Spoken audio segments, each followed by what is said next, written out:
This is Look West, a podcast from California's Assembly Democrats.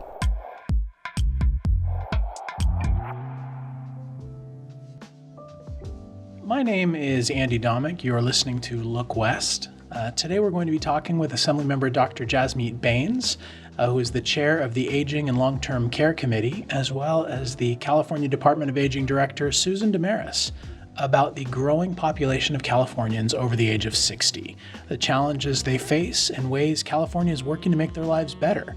Also, we'd like to talk a little bit about the ways that California is making aging a little more joyful, because ideally everybody ages, and we want to see how California can make that experience more joyful for them. Dr. Bains, do you want to give a little intro about yourself, about why this topic is important to you?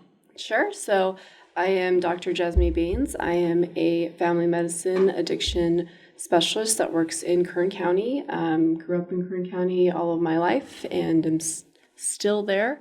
Am honored that my community saw the work that I was doing as a primary care provider and my work that I've been doing on the front lines of our fentanyl crisis, and elevated me to the position of working in the Assembly as their state representative. I am the first doctor to chair the Aging and Long-Term Care Committee, and it brings a different set of perspective, especially when it comes to our medical care for our aging population and making sure we have culturally and linguistically sensitive care. I am honored to still practice in my hometown of Delano, California, across the street from where I went to preschool as a kid.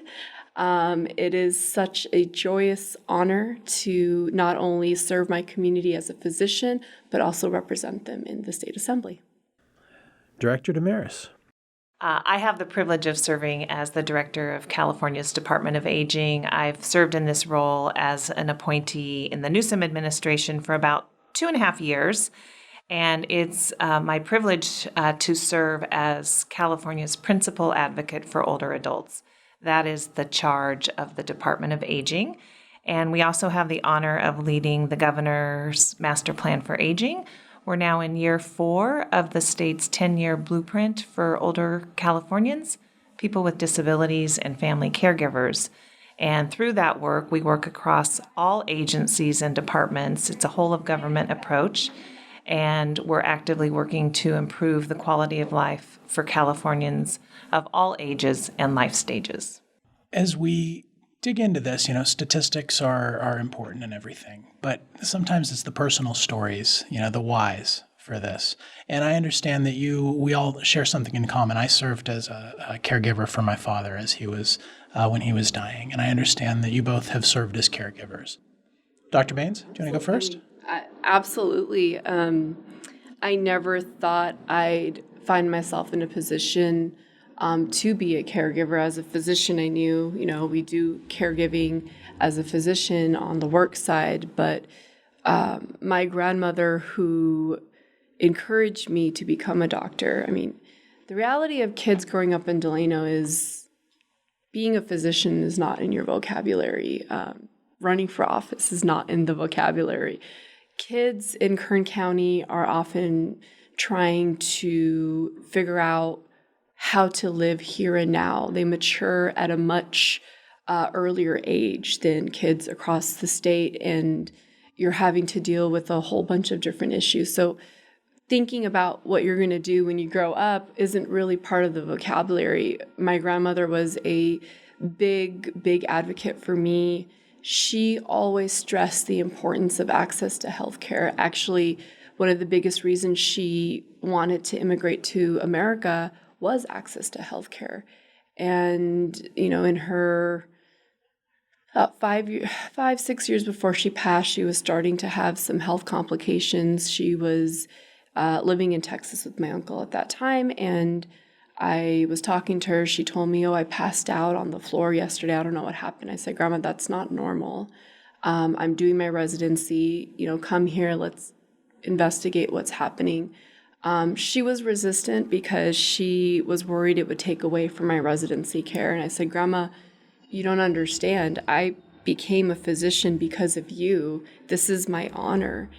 And Throughout my life, I've accomplished quite a bit, but I've always said this, my biggest accomplishment of my life is the honor and ability to take care of my grandmother as her primary caregiver.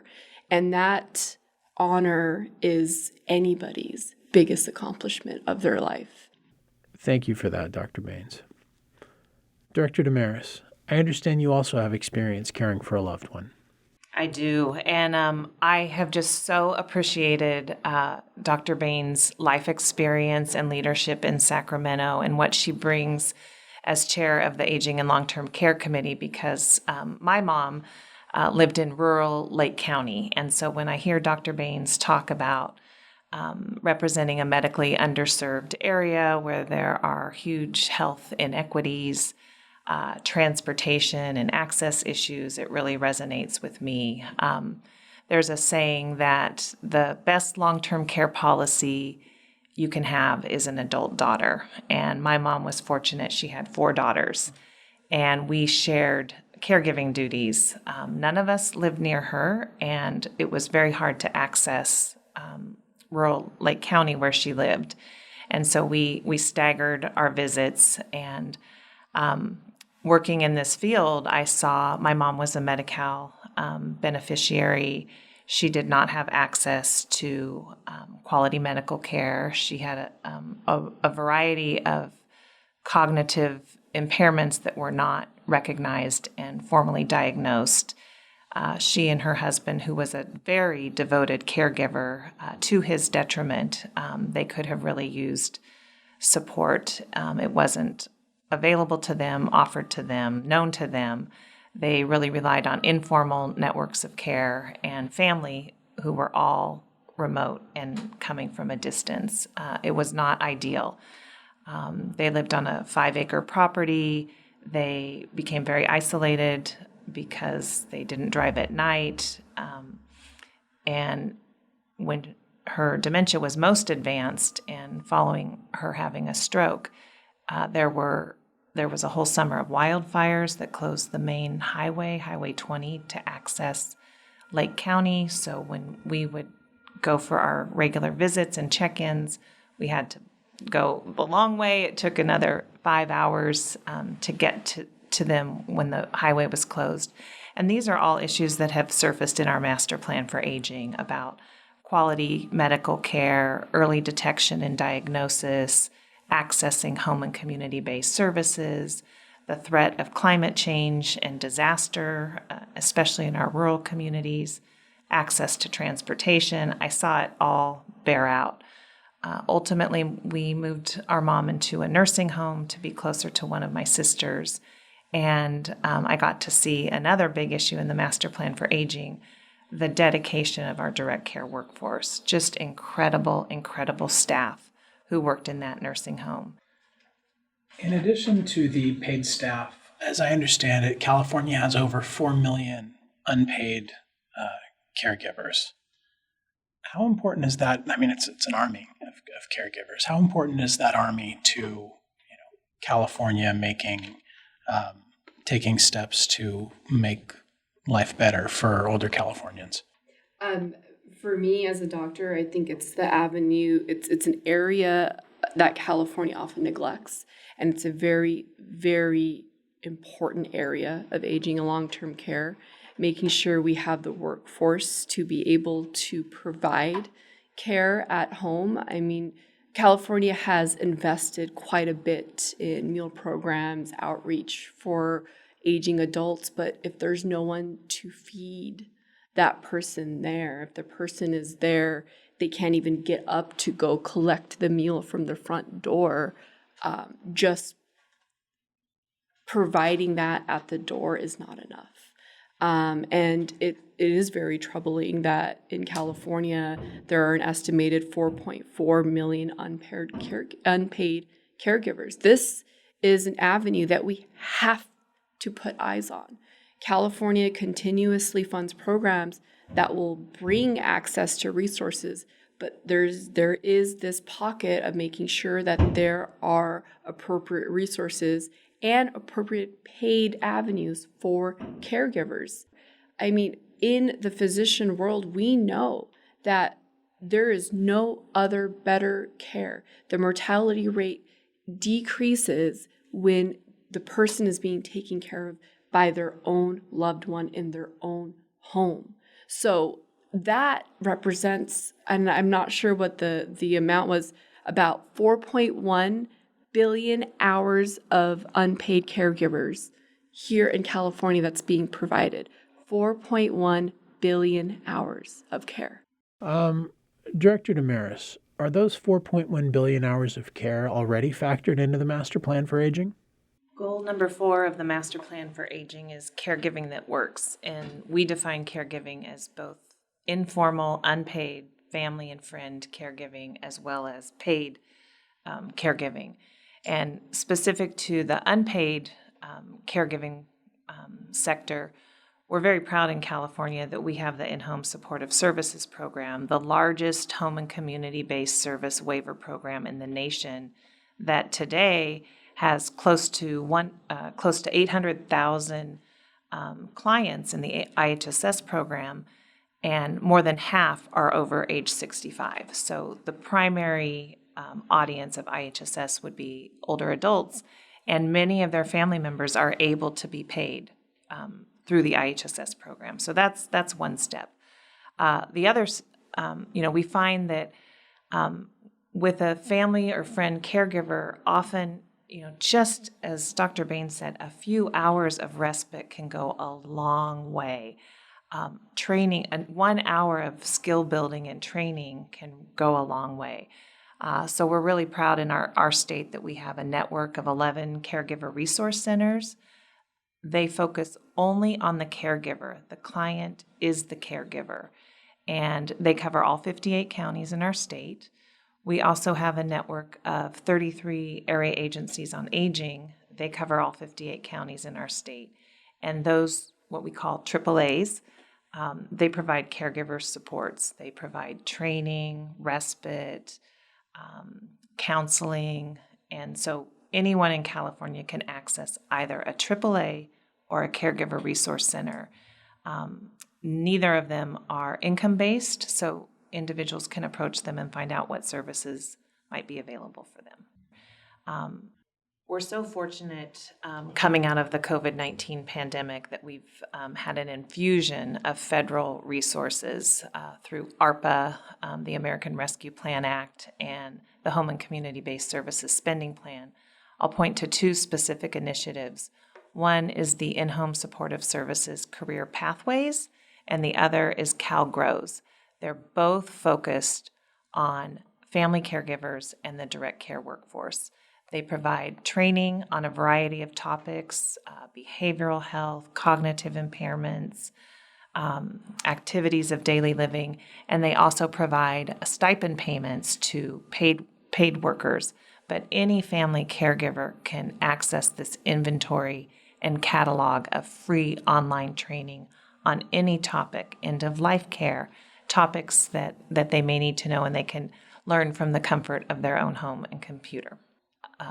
One of the strengths of both the IHSS Career Pathways and CalGrows is we are partnering with local community-based organizations that are really close to the ground and close to the community and close to the workforce.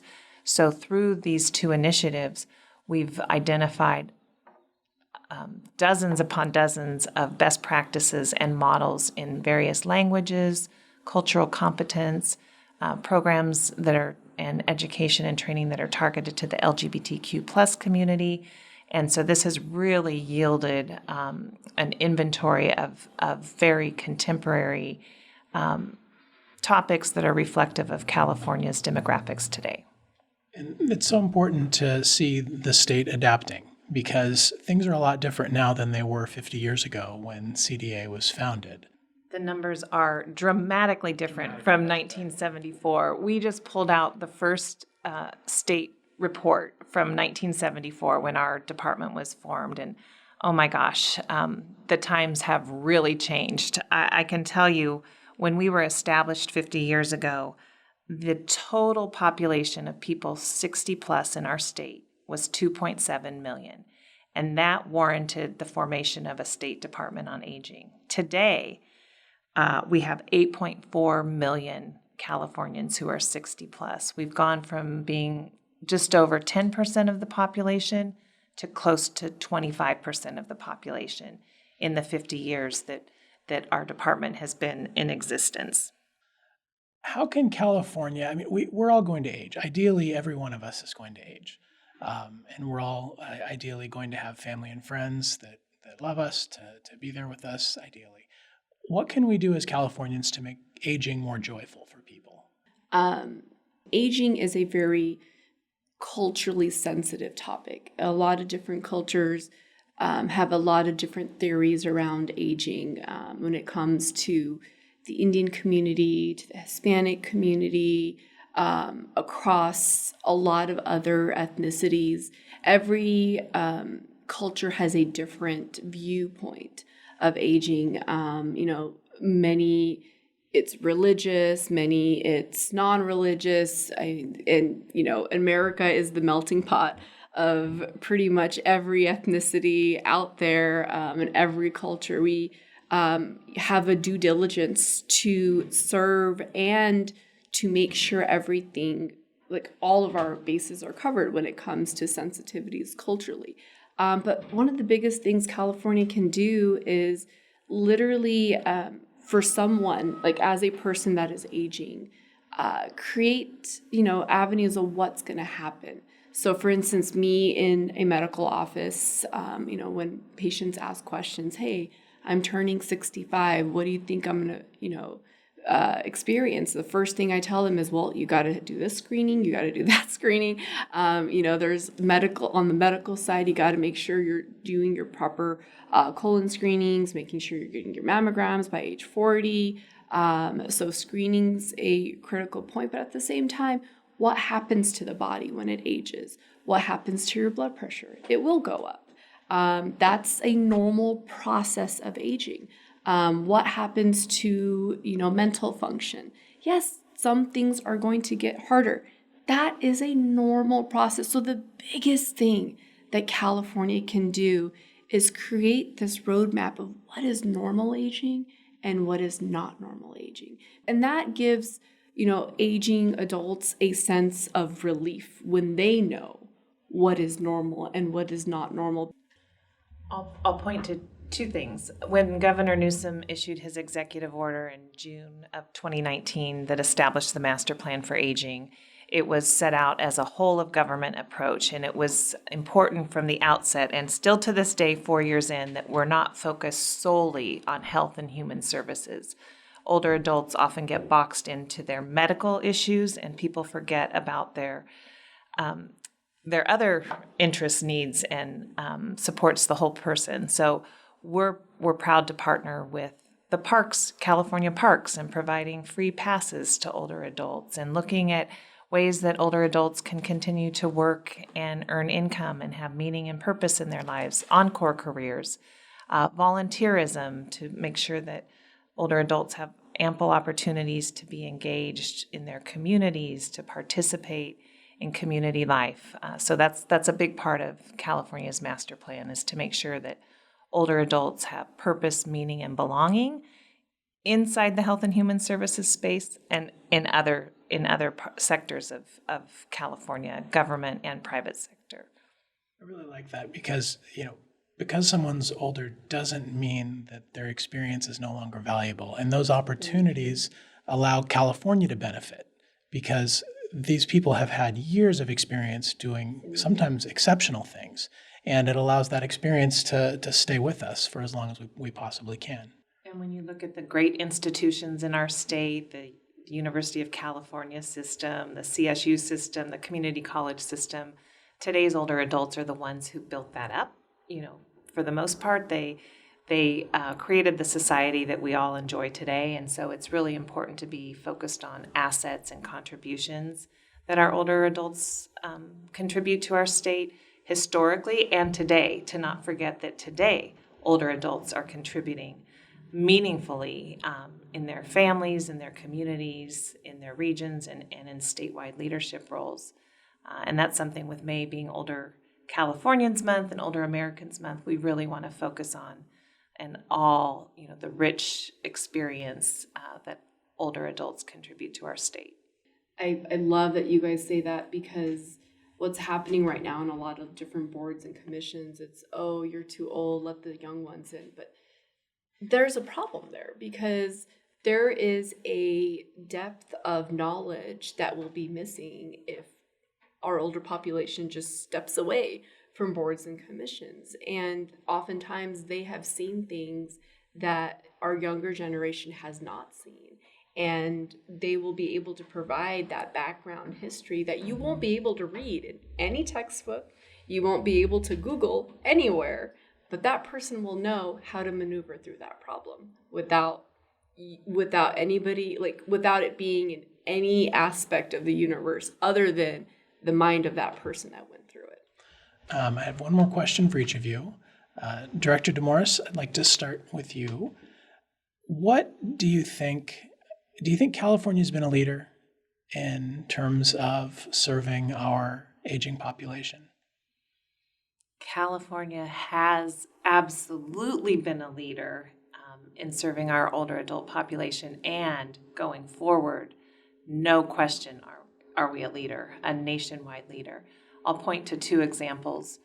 One, our state master plan for aging.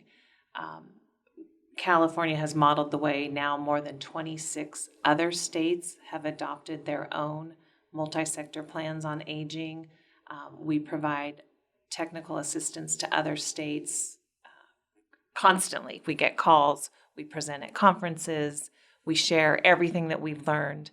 And we're extremely proud that earlier this year, the U.S. Senate introduced a national strategic plan on aging that's modeled on California's plan. We've been pioneers in home and community-based services. We're not where we need to be yet.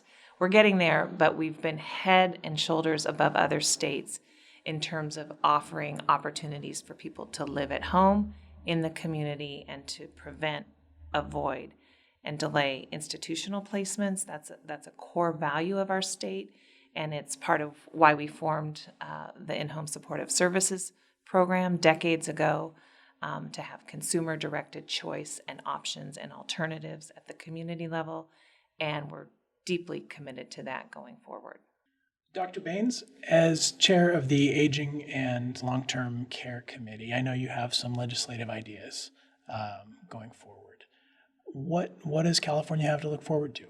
Yeah, California absolutely has a right to be proud of the work that we're doing in this space. You don't see the work in any other state being done, and it takes leaders to recognize and bring awareness to an issue that literally changes the landscape of so much. So I'm very proud of California being a leader in this space.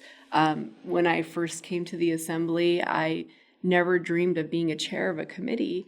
I thought I was a freshman, I'm not going to be able to, but the legislature quickly recognized my expertise level that I was bringing and appointed me as a freshman to be chair of Aging and Long-Term Care, which is a super honor. I didn't know if I was ready for it, but as I'm stepping into this role of transitioning from a physician, all my experiences there, to being comfortable being a legislator in a world I've never been in, nor have I ever had any vocabulary. I've never been a staffer in this building.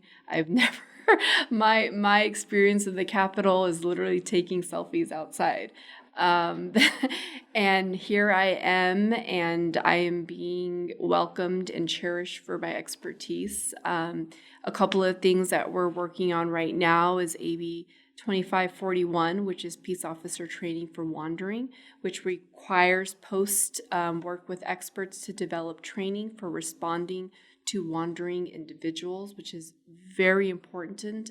It's impacting my community as well, as oftentimes families report they don't know where their loved ones have gone, and law enforcement oftentimes doesn't know how to effectively correspond and bring all the resources to not only find the person, but at the same time bring reassurance to family members, and then also work with their communities to safeguard wandering adults as well.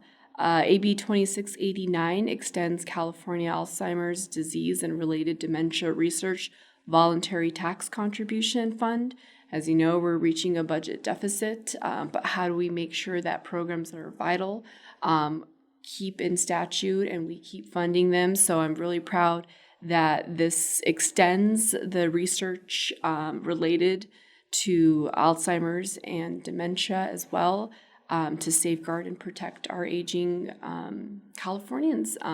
In addition to a few other things, we are going to be doing a resolution recognizing Older Californians Month, which will be ACR 184. So I look forward to having everyone here join me on that, Director DeMarois and Liz Fuller and my staff and everyone, to really celebrate the contributions of older Californians.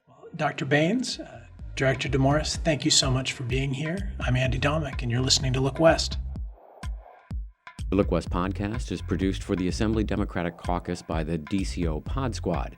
Please like, share, and subscribe so you can hear all the Look West episodes. A new episode of the Look West podcast drops on the third Thursday of every month. Thanks again for listening, and remember, when you think of California and politics, remember to look west.